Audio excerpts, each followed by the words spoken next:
Now, GOP lawmakers are banking on bringing more money into our political system by inserting language in riders into must-pass bills that would essentially deregulate campaign finance laws. Now, they've already been deregulated enough, but here come the Republicans interested in deregulating even more. The Wall Street Journal is reporting that House Republicans are backing several positions that could, as they say, reshape campaign finance rules ahead of next year's midterm elections. And by reshape, they essentially mean fuck it all to hell. Now, what do I mean by that? Well, the measures are included in a GOP package of spending bills currently being debated in the House. Some of them, of course, are very, very important spending bills. So what are these riders, and why am I so upset about them? Well, under one deregulatory measure in these spending packages, churches would be able to contribute to candidates without fear of losing their tax-exempt status. Now think about this. The religious rider, they write, would allow churches to skirt the so-called Johnson Amendment. The 1954 rule prohibits 501c3 nonprofit organizations, such as churches, from endorsing or opposing political candidates. While the IRS has rarely enforced a ban, the riders could give violators free pass. The Family Research Council, a conservative Christian group, is lobbying to repeal the Johnson Amendment and has worked with House Majority Whip Steve Scalise to introduce a bill that would do so. Now, the group argues that a nonprofit organization should not lose its tax-exempt status or be threatened with audits because it exercises its constitutional right to speak in favor of political candidates who share the organization's values and mission. So that's their argument.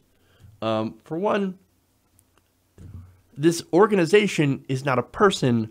Why should it have political speech? That's insane.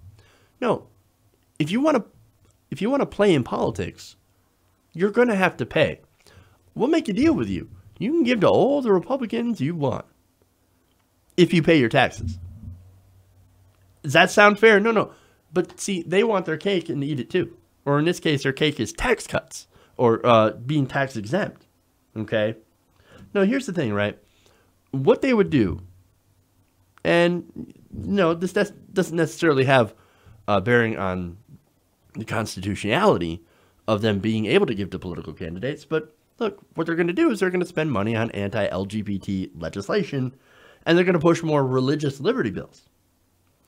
Now, some people might have a problem with that, but you should have a problem with the fact that that this would violate the separation of church and state. We can't have churches donating money to politicians and buying ads on behalf or against politicians.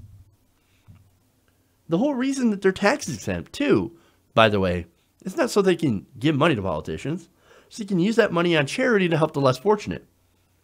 Fattening the coffers of some politician, some right-wing politician, or even left-wing politician, is not what that money was meant to do. Now, there's another provision here that's almost as disastrous. States that corporations would also be able to ask their employees to donate unlimited numbers of trade associations, political action groups, instead of limiting employee solicitations to one group per year. Now, I say that employers would ask, but I don't know. Maybe I'm too conspiratorial in thinking that they're not just going to ask, be like, no, you need to donate to one of these right-wing causes or else. Maybe I'm wrong. I don't know. I've never had to deal with that. I've never had an employer ask me to donate to a political action committee. For me, that seems really, really strange. But there's more. Other measures included in the bill would continue to prevent the IRS and the SEC from implementing rules that would affect political activities of 501c4 nonprofits and publicly traded corporations.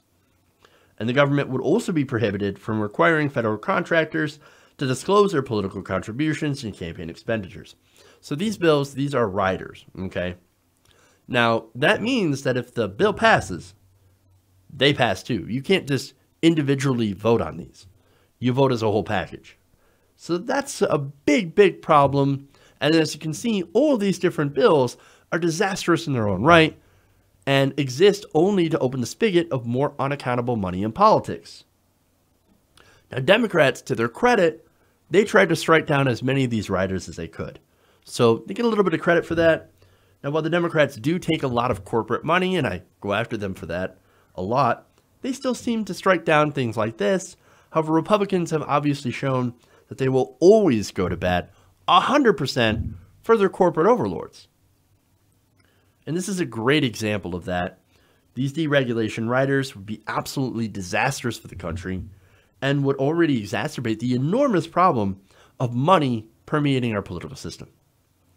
The only way to really fight this, I believe, and you might disagree, and that's fine, is the 28th Amendment to get all money out of our political system and to go to publicly financed elections.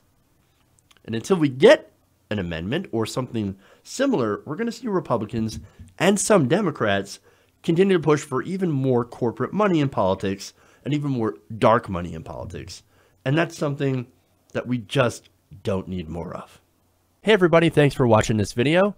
If you want to see more like this, please hit the subscribe button below. And if you want to support truly independent progressive media, please consider becoming a patron at patreon.com/TYTNation.